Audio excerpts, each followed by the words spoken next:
हट वैसे बहुत ज्यादा होता। पार्वती जी ने बहुत हट किया तो भगवान शंकर देखना कथा सुना।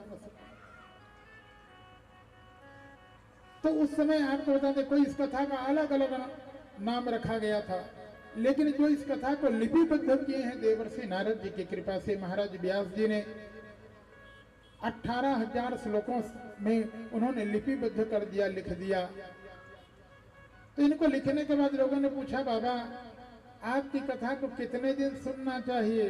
तो भगवान शंकर ने कहा मुहुरहो रसिका भूमि भावुका, बार बार इसको बराबर सुनते रहो। तो जिन्होंने कथा लिखा उन्होंने तो कहा कि जीवन भर आलयम पर्यंतम पिबत, जीवन भर इस कथा को पीते रहो। लेकिन हमारे यहाँ 7 दिन वाली परंपरा चली है। तो किसी ने पूछा महाराज ये 7 दिन वाली परंपरा कब चली? तो सोनक जी के पूछने पर सूर्य जी कहते हैं कि सप्ताहे न श्रुतम चेत सर्वथा मुक्तिदायकम। कहते हैं जो सप्ताह विधि के द्वारा इस कथा को श्रवण करता है तो कहते हैं मुक्ति देने के लिए 7 दिन की विधि है। उन्होंने कहा महाराज ये नियम किसने बताया?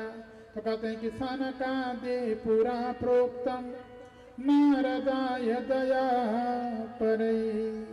कहते हैं सनक सनंदन सनातन के पूछने देवर्षि नारद के पूछने पर सनक सनंदन सनातन और सनत कुमार ने यह सुन करके एक बार तो महाराज सौनक जी ने कहा महाराज आप कैसे कह रहे? 7 दिन की कथा सनकादिकों ने कही, अरे वो एक जगह रुकने वाले नहीं। देवर्षि नारद जी को तो वैसे दक्ष प्रजापति का श्राप है। कहते हैं गोदोहन काल से 2 घड़ी से ज्यादा रुकने वाले